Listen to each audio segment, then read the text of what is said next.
Sampah merupakan masalah klasik di Indonesia. Apalagi di masa ekonomi linear, jumlah produksi sampah semakin meningkat hingga menyentuh angka ratusan ribu ton. Dapat disimpulkan bahwa sistem pengolahan sampah di Indonesia belum mencapai standar internasional. Contohnya, sampah di TPA Putri Cempo sudah sangat membludak dan akan memberikan dampak pada lingkungan. Seperti di Desa Jatirejo yang berada tepat di sebelah TPA.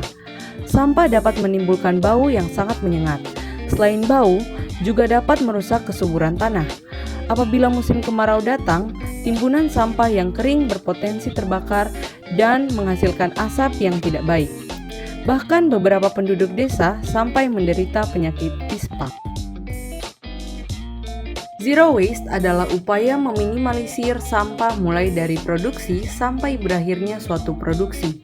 Produksi di sini meliputi setiap kegiatan yang dapat menghasilkan sampah. Sampah organik dapat diolah dengan cara yang mudah, yaitu dengan pengomposan. Pengomposan merupakan suatu proses yang melibatkan penguraian bahan-bahan organik secara biologis.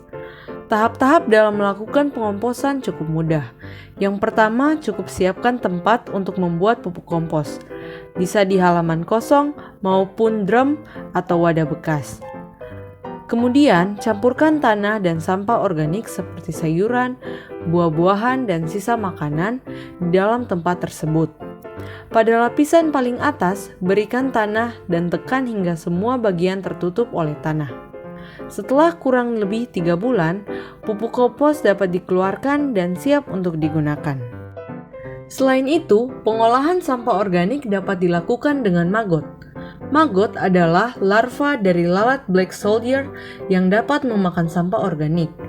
Jadi, maggot dibudidayakan dengan ditampung di suatu wadah, lalu sampah organik ditaruh di dalamnya, dan sampah akan dimakan sampai habis. Maggot pada fase lalat tidak menyebarkan kuman dan penyakit sebagaimana lalat pada umumnya. Selain itu, maggot juga dapat dikembangbiakan dan dijual. Sehingga selain dapat mengatasi masalah sampah organik, maggot juga dapat memberi keuntungan dari segi ekonomi. Pengolahan sampah anorganik dapat dibagi menjadi dua, yakni in-site dan off-site. In-site merupakan pengolahan yang dilakukan di tempat sampah tersebut berasal, sedangkan off-site merupakan pengolahan sampah di tempat lain untuk diolah lebih lanjut. Pengolahan secara in-site. Sampah anorganik dapat didaur ulang menjadi barang yang baru. Barang-barang hasil daur ulang dapat digunakan kembali atau dijual sehingga menghasilkan keuntungan. Sampah plastik dapat didaur ulang menjadi anyaman tas, pot tanaman, dan kerajinan. Sampah kertas dapat didaur ulang menjadi bubur kertas yang nantinya dapat digunakan kembali, anyaman keranjang, dan suatu prakarya. Sampah kaleng dapat didaur ulang menjadi wadah alat tulis, celengan, serta kerajinan yang bernilai tinggi. Serta masih banyak lagi cara untuk mendaur ulang sampah anorganik lainnya. Pengolahan secara off-site. Kita mengenal yang namanya pemulung, tukang loak, dan juga bank sampah. Pemulung biasanya tidak memilah-milah jenis sampah, tapi mereka tidak membeli sampah tersebut. Sedangkan tukang loak biasanya memilih-milih, namun akhirnya mereka membeli sebagian sampah yang dianggap memiliki nilai jual. Dan bank sampah mirip dengan tukang loak. Hanya saja kita harus mendatangi bank sampah dan mengikuti sistem kerja bank sampah. Nantinya, kita akan mendapatkan uang yang dijadikan dalam bentuk tabungan. Saat ini kita mengenal online waste bank. Contohnya adalah MySmash, RAPEL, dan juga e-recycle. MySmash ini merupakan aplikasi yang dapat digunakan oleh seluruh masyarakat Indonesia untuk mendapatkan informasi mengenai bank sampah yang ada di sekitar serta jenis sampah anorganik yang dapat dijual ke bank sampah tersebut.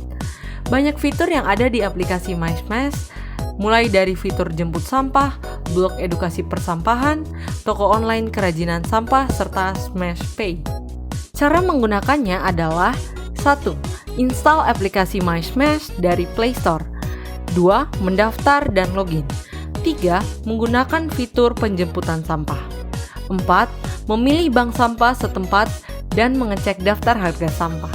5. Klik jemput sampah, kemudian mengisi alamat, kurir, serta kategori sampah yang akan dijual beserta kuantitasnya. Keenam, setelah itu klik submit dan tunggu penjemputan sampah. Selain itu, masih ada fitur-fitur keren lainnya seperti blog edukasi yang dapat kita baca untuk menambah pengetahuan terkait dengan sampah dan pengolahannya. Serta fitur Smash Store yang mana kita dapat menjual dan membeli barang hasil daur ulang sampah organik. Terdapat dua metode dalam penanganan sampah B3 yang dapat dilakukan secara mandiri. Yang pertama adalah dengan bioremediasi. Bioremediasi ini memanfaatkan bakteri dan tumbuh-tumbuhan yang ada di tanah untuk menguraikan sampah B3.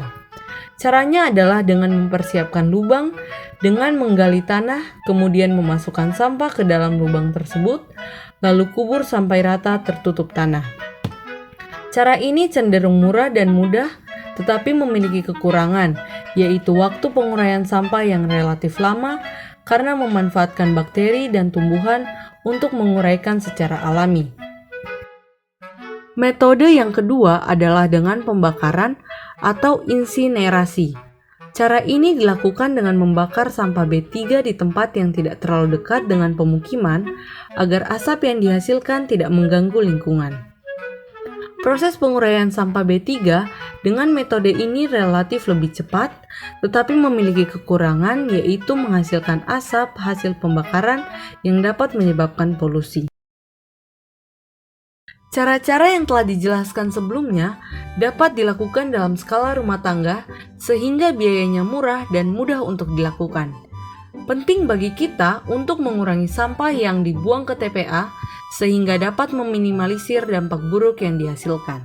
Maka dari itu, ayo semua kita mulai terapkan konsep zero waste dalam mengolah sampah di sekitar kita.